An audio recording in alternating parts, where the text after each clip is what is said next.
Changing the trail of exploring RC crawling? Well, guess what? RC Crawlers and Coffee brings you morning wisdom, the latest rig tunings, and pro tips that you'll need. So call out of bed and stick around. Welcome back, everybody. Today, Crawlers and Coffee, we got Vic. Hey, Vic. What up, fam? Welcome. We want to start off by getting to know you. Tell us about yourself. What's up, guys? My name is Victor. I am part of LBRC, Los Bandoleros RC Crawlers. Started crawling back in December of pandemic time, around the beginning of 2020, around there. Got into drifting, caught it right away, seeing videos of people of it using them. It caught my eye right away. Got into it, nothing else was in it for me, just but drifting. Started seeing people bashing. I didn't realize what bashing meant. Seen people driving their cars and sending them. Wow. Boom. Crash, brake, fixing it. Okay, let's adrenaline. Let's try it out, Let's see what happens. Didn't like it.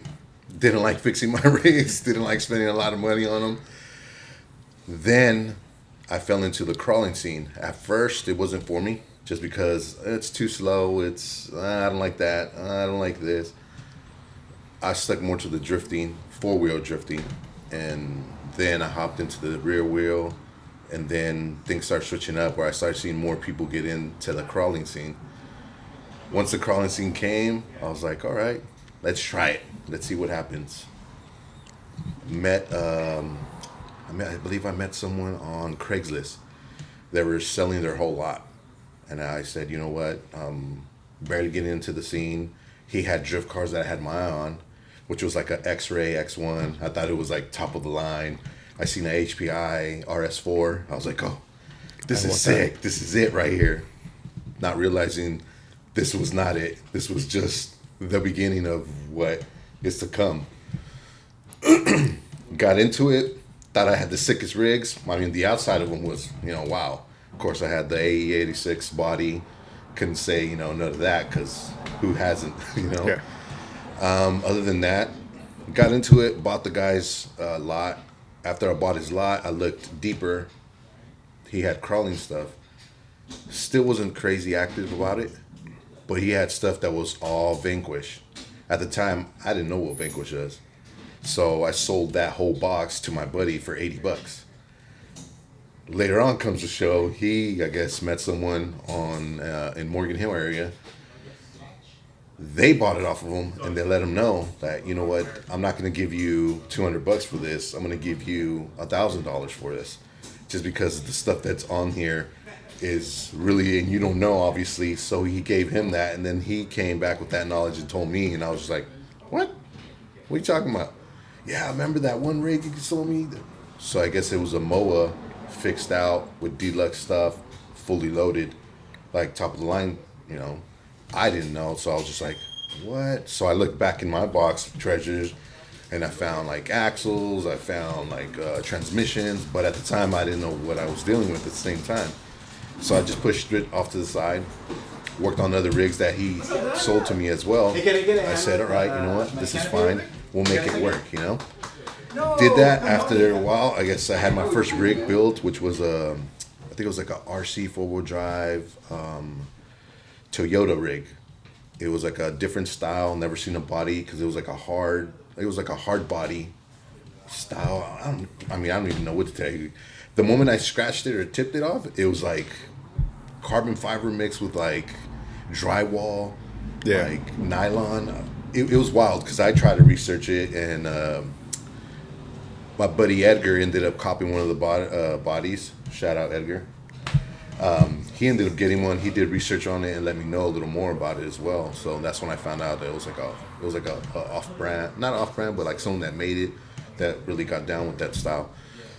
Then that's where the crawling scene came in. I did my first trail rig up in Mini Hammers. I thought it was really, really dope. It was wet, and I thought it was something different for me. And I was like, hey, this is cool. This is what they do. I was all right. But I didn't realize that was just trail crawling and not crawling. And then I met Jerry. Jerry's from the San Jose Crawlers.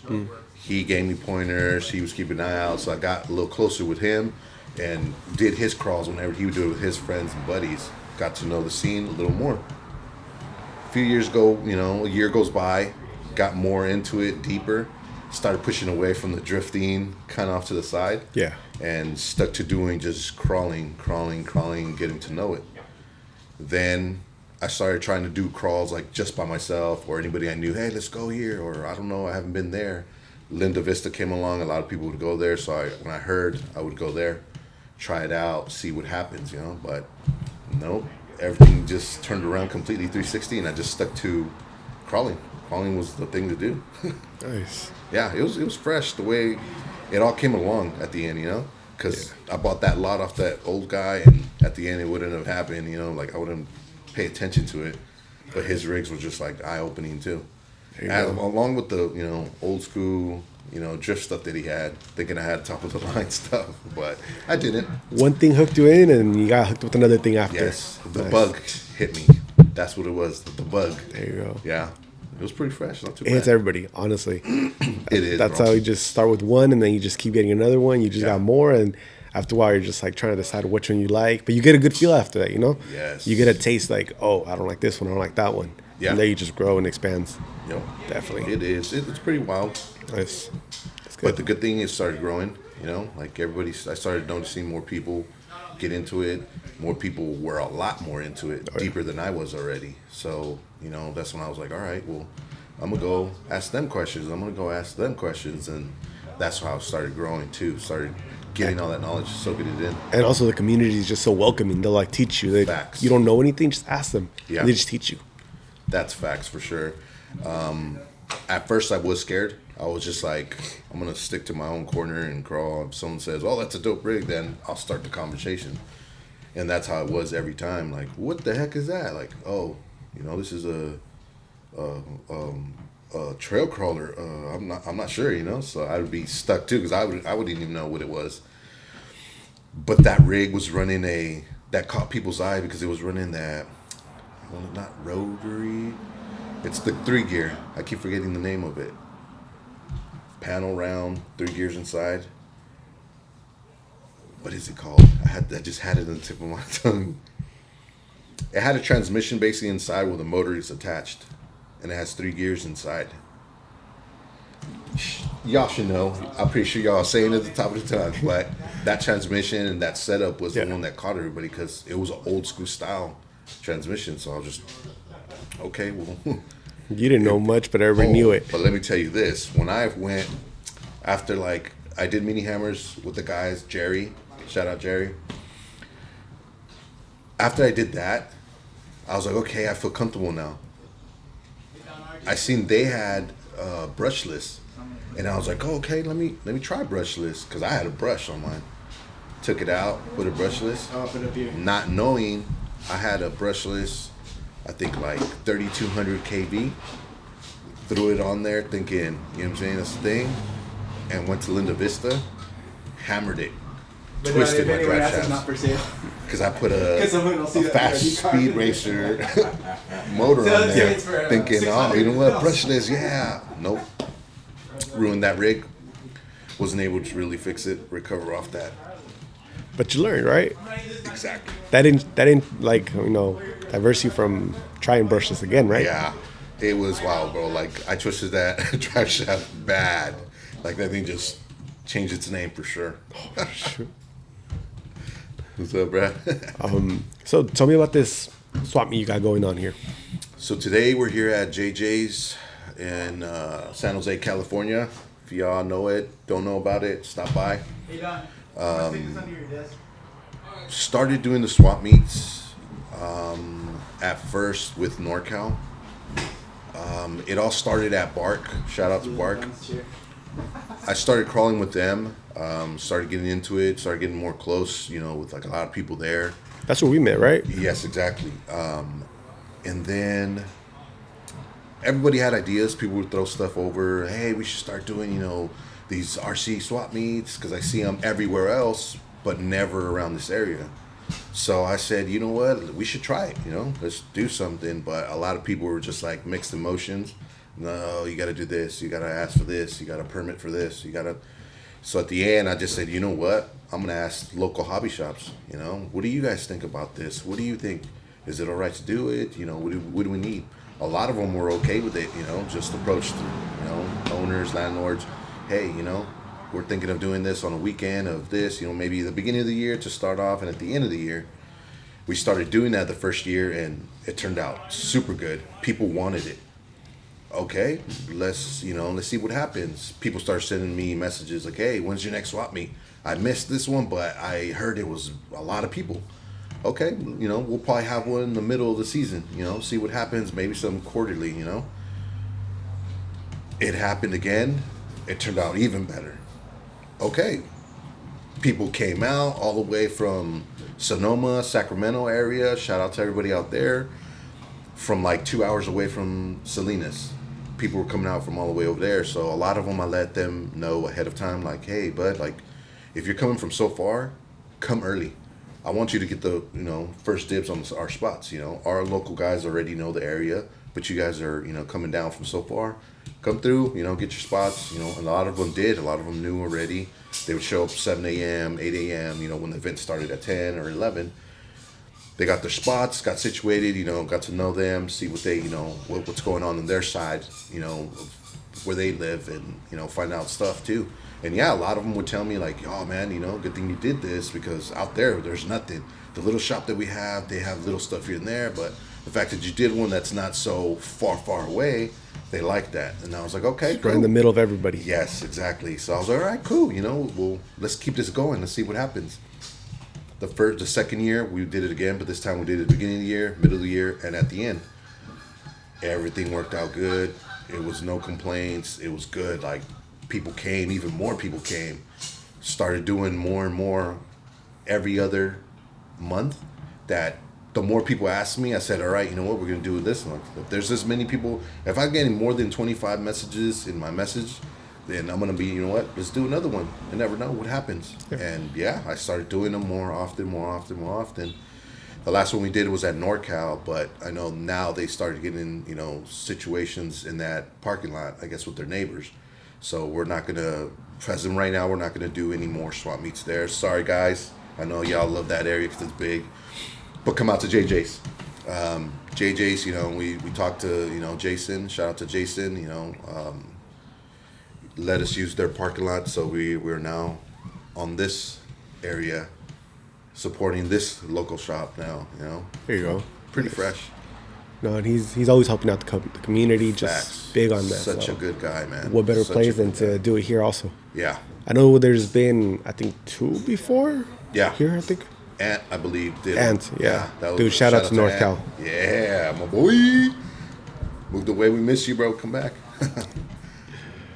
Yeah, bro, like he does a lot here. So, I met him like a while back while I was crawling, but I didn't know much of the shop and like the people here. Then started getting closer, started coming out over here to buy stuff more. I would buy over here, but then just kind of like not really hang out. Met RJ. Shout out to RJ as well. He introduced me to a bunch of the guys that hang out here. Like, oh, that's this person, that's this person. I'm like, all right, cool. Like, what's up? And there, we started getting along more, hanging out a lot here at the shop.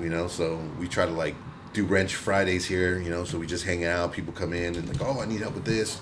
So they're starting to get to know that now. Like, in the last month and a half, we were having people come in more. Start wrenching. Yeah, we're like, hey, we're wrenching here on Fridays. Y'all want to come through? Nice. So it's pretty cool. We get to show them too. What's going on. So at the same time, there are a lot of people coming in that are new. Some people come in from outside because they see so many cars. They come in and they're like, what is this place? Like, hey, well, check this out. It's a hobby shop. Like, yeah. We have cars from the one small scales to like the big ones. So a lot of them are like pretty wild about it. So it's That's pretty cool for sure. Right now, you talked a little bit about drifting. It brought me up the idea that They did drift nights here. Yes. I remember we were here for these. I actually missed the first one they had, but the second one, I guess it was like lightweight. It wasn't as crazy as the first one. Yeah. But yeah, they had. I mean, we could bring that back. Yes, we were talking about it yesterday. Nice. With me, RJ, and Tom. Okay. Shout out to Sham. Tom was the one that's really active right now in his in the drift. So he has the drift bike. Okay, the He's getting rid of his Impala. Speaking of Impala, it's right there. Shoot. Getting rid of it. So he's like, being active on that right now. He's like, yeah, I'm going to slow down on the crawling. He's like, but right now I want to stick to drifting. Dude, you should host a night here, bro. You should talk to the guys, find out. And They've done it here, and it works really good. We'll make it happen, Literally just move this to the side, and the whole thing is so we're beautiful thinking of for pushing that. those to the back, and then open space and, see what happens. But he's going to see. He's going to look into it because he does like it, so. You should. Yeah, it that'd be was neat. really successful.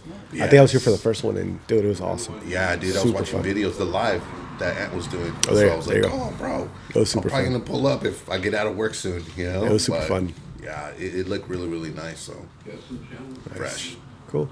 So let's talk about crawling. Your type of builds.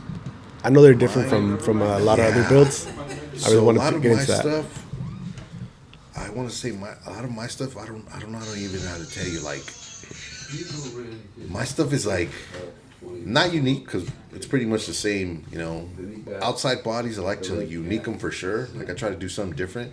I stick to my hard bodies all the time. That's what I liked when I first had hard body, which was that Toyota that I bought for the old guy. Yeah. That one made me stick to like hard bodies. So every time I drove a hot body, everybody was just like, no, that's too heavy, don't do it, it's gonna tip over, it's gonna do that. Well, check this out. Oh, yeah. It was able to do it. Yeah. Nice. Scale stuff in there or without it, and I stuck to it. And I was like, you know what? I don't think it's going to work out with that one. I don't think it's going to work out.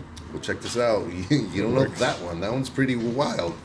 So, yeah, I would crawl with it. And, some people would be like, wow, bro, that's what the hard body is. Exactly. Like, everyone used to tell me to switch it. I switched it for a while. But I didn't like it, just because I didn't like the bending. I was like, nah, I don't like the realism on that. But, yeah, I kept to my hard bodies. A lot of my rigs, I like to keep them, simple, not too crazy about it. I don't go too ham. I go pretty simple, 3-gear transmissions to like, maybe a, deluxe trans. But I won't use a lot of it. It just stays to like three gear. I guess I fell in love with the 3-gear, and my first real rig that I built was a Wish.com rig / Amazon special. I remember that one. And that thing it did everything, that was me to prove to everybody that you didn't have to have this $1,000 rig, 100,000, hundreds. You could have spent simple under $200. It was like what, 300 max? I think? Yeah. Yeah. And it was like 275, 240, around 275 total. I think because then I upgraded tires and whatnot. And it worked out. Like, this thing was crawling. The thing was doing what it had to do. It did everything that I liked it to do, And I stuck to it for a long time, Met the guys from Rez. Shout out to Eric. Got one of their chassis. That worked out for me, too, because that made my rig even more crazier, Now that it, flexes a lot more. And then I was like, all right, you know what? Like, I have all these other chassis. I have the Reaper chassis. I have the, regular stock, 10.2. Let's, start doing transformations. And yeah, a lot of times, like, my rigs would just keep it simple, brushless, whatever came along. Me, I would focus more on the outside compared to the inside, just because I felt like I already came ready to go. One of my favorite rigs that you have is your Tesla. Oh, I That should have Tesla brought truck? it. You still have it, right? I redid one.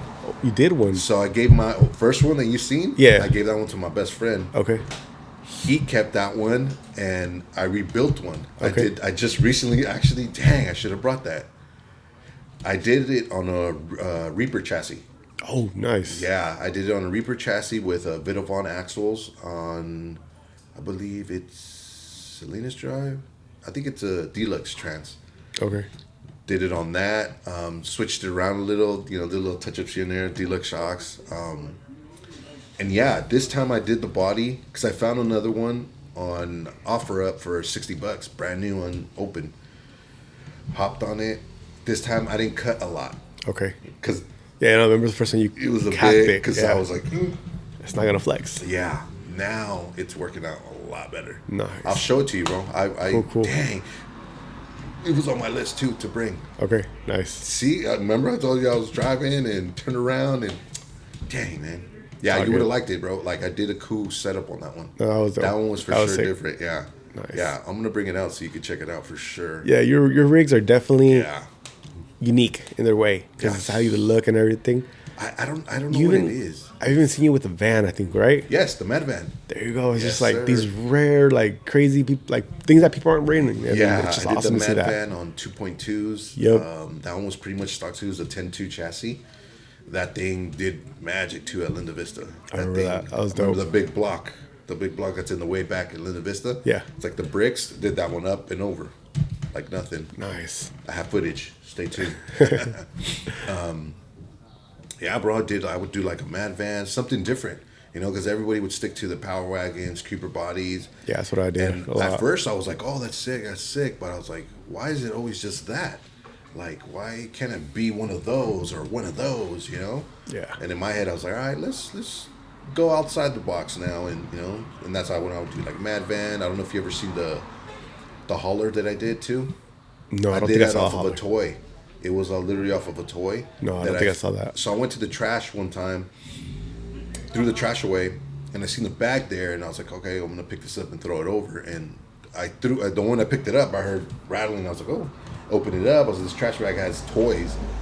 So I was like, all right, well, I'm gonna put a sign on it. I write a sign, free toys, and I pushed the bag back on the side. Yeah. And I took one of them out, and it was a big old toy Mack truck. Took that, and I was like, ideas already. Took it with me, bro. That same night, took it apart, took just the body out, was picking out what chassis. I did it on a 10.2, removed that body that I had on there, and I mounted that on there. And I did a little cutting here, little adjustments and whatnot. Still had basically the interior, everything to it. I did a lot of cutting underneath. Once I mounted it on there, it was wowing. Nice. It was the same thing. I'll show you pictures of that too. I have that one. I still have the dope. thing on my phone. Nice. Yeah, I did. You know, I wanted it to do something different, like hard bodies and something different for sure. You know, No, Mad, yeah. Mad Van and whatnot. I also had like the TRX4 tactical unit too. You know, Lexan, and I was like, oh, let's experiment with this too. Did the same thing. Switch it around. Let's do something different and see what happens. And yeah, a lot of people are eye catchers. Yeah. Yeah. That's definitely true. How you been about 3D printing? Thank you. The man that showed me how to 3D print, ladies and gentlemen. Ever since you sold me that printer, Yeah. been killing it with that one. Nice. For sure. Brought it out, one of my swap meets. I was like, all right, it's time to upgrade. I think it was like 3 swap meets ago. I sold it to my buddy Diego. Shout out Diego. He bought it off of me. I let him know, hey, these are the upgrades. I'm going to give you some filaments. I'm going to, this, and this. He bought it. I ended up upgrading to a Ender 5 Pro. Nice. Started using that one. It was a lot bigger for sure, 3D printing, I was like, you know what? The fact that you showed me that, I needed it for my scale stuff that I wanted to do. Scale rigs, build something different, It got good, ever since you showed me that little that you showed me, grew to a lot. So when I had a problem, I'd be like, bro, this problem I did not have. What's going on? That's when I would call you or FaceTime you, But yeah, like after that, like I ended up getting the Ender 5 Pro. That one worked out really well, but it was just too big. Like I have a small space, so I was like, I want a 360 and, I want to do something real quick. But I ended up getting the Ender, I believe it was the Ender 3 V3 SE. That's the most recent one I got. Okay, right. I found, I guess the website was doing 1 hour, I guess, like discount on it, whatever, and it came out to $129. Oh, damn. And I was like, let me see if this is real, I was like, this better be PayPal paid or something. Yeah, so you get your money back. Because when I went on the Creality, it was for like $225. I was like, what's going on? Something's wrong here. I'll risk $129. Let's do this. So I ended up doing it, bro. Like 3-4 days later, I ended up getting it. And I was like, oh, Jay, this was legit then. Ended up setting up, and I've been on that one right now so far. Building, Nice. 3D printing engines. Okay. For the Toyotas, the Nice. R22s Yeah. and 2JZs and all that. Nice. So a lot of tinkering, painting, and putting together. You got into painting then? Yeah, I What's did. your process? What's your prep like? I do a lot. So I have these little Tamiya canisters. I actually have some that I'm selling too. I use tank paints. You know, like the old school, how they paint them. They make them look, rusty, patinaed, and, World War II, World War III style. I ended up getting some from RJ. He ended up selling me a few batch of them that, they were just sitting laying around. And I told him, I need some paints because I came here to get some. And he didn't have any. So, but I had to try these out. Ended up getting those, and those work magic. Like, it's a different style. You could either airbrush on it or you could, brush with it. So I ended up buying an airbrush machine as well. Yeah. Start experimenting with them, and it worked out well. I mean, the setup is a lot because you have to, set it up, we'll clean it and everything. But I was more of like strokes on the, paintbrush, just because I wanted to get the details, the little, little bit of everything on there. And yeah, I ended up, sticking to that. Like a lot of my processes are like basically sanding a little bit down, 1,000 grit, 800 grit, making it, scratch out, make it look patina, and make it look, beat up. However, I'll either do dents on it, depending how the truck looks, how I feel about it, or it could be just a simple old style, you found at a barn look, I'll do a lot of like, I mess around with a salt, a lot of salt, sea salt. Get that rust going, I sprinkle that. I also use hairspray mixed with water to give it those air bubble looks, air bubble effects. also gives it a texture, right? Yes, it gives it the texture. And I use little salts, as well, just to hit the corners around the edges. Nice. A lot of drilling, a lot of benting, heating up the bodies, That's why I like working with hard bodies a lot, because it's simpler, it's much easier. Now, before it was like, the biggest mistake ever. I heated it too much, it dented in, or it made an air bubble to the left. But it's not too bad. But the painting was what makes it funner for me.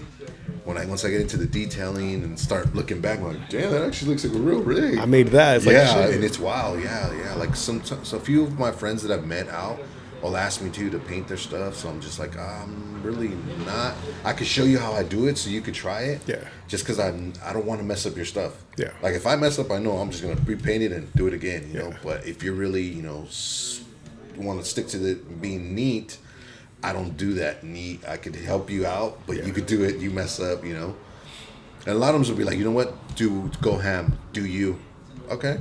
Well, cool. Do what I have to do and give it back to them, and they're wild every time, So I'm even amazed just because I'm like, I tried a different style on this, and this style came out really well.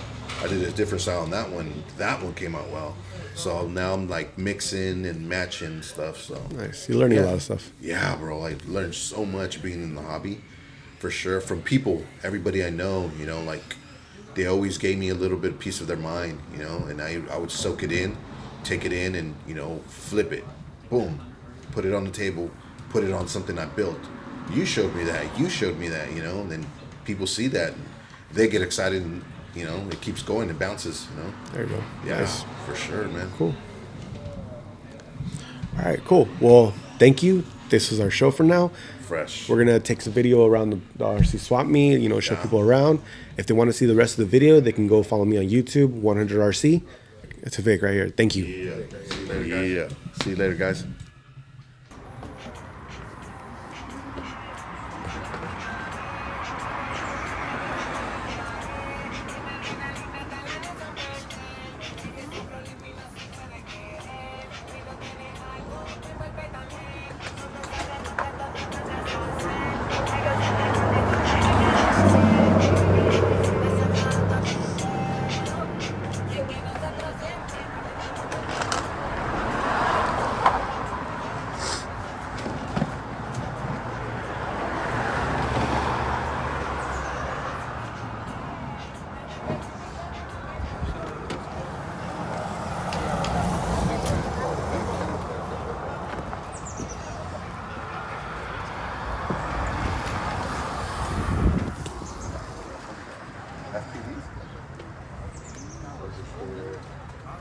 Oh, actually, I got a couple.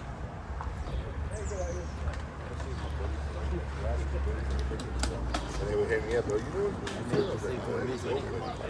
Well, that's the thing. I wish I did. Hey, what's up, man?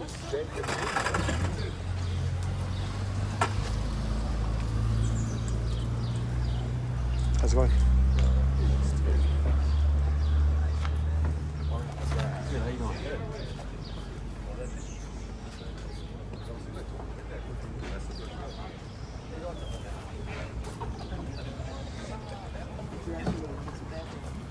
Well, it doesn't matter what's better, that's what I have. Too much setup. Right to the ground.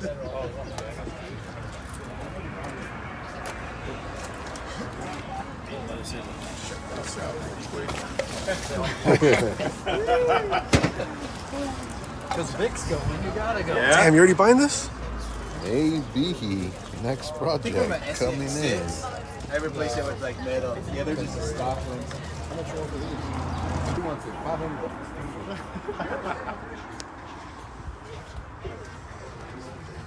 I should have brought more. I got like stacks. Yeah.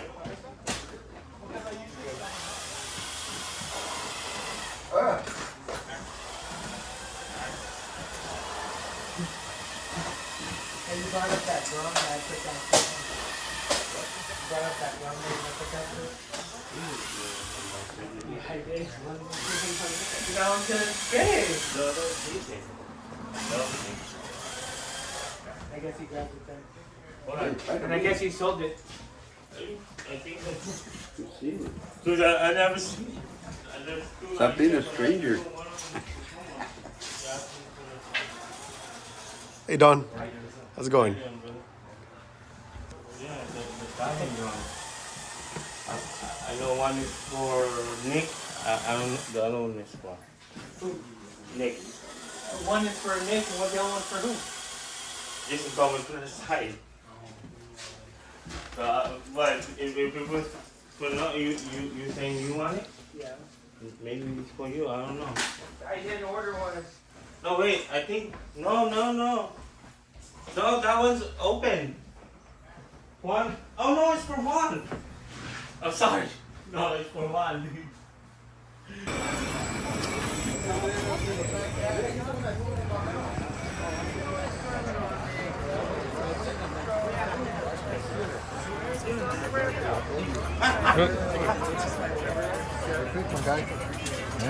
How's it going, man?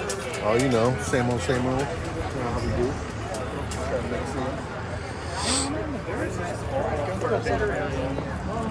I had him on my my one car. And well, actually, this thing will probably be okay. That's not a race car. What you got over here, bro? So he only buys.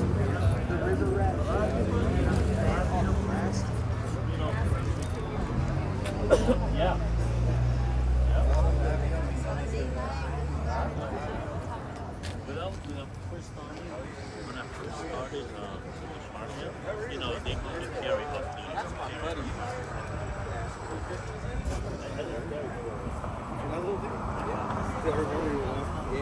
Those are rare now, bro.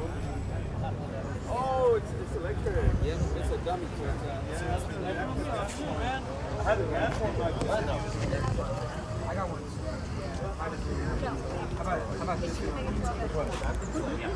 Oh, that's a good one. I'm gonna go fun. Yeah. I'll do the 90. Yeah. That's a great deal because you know what? This is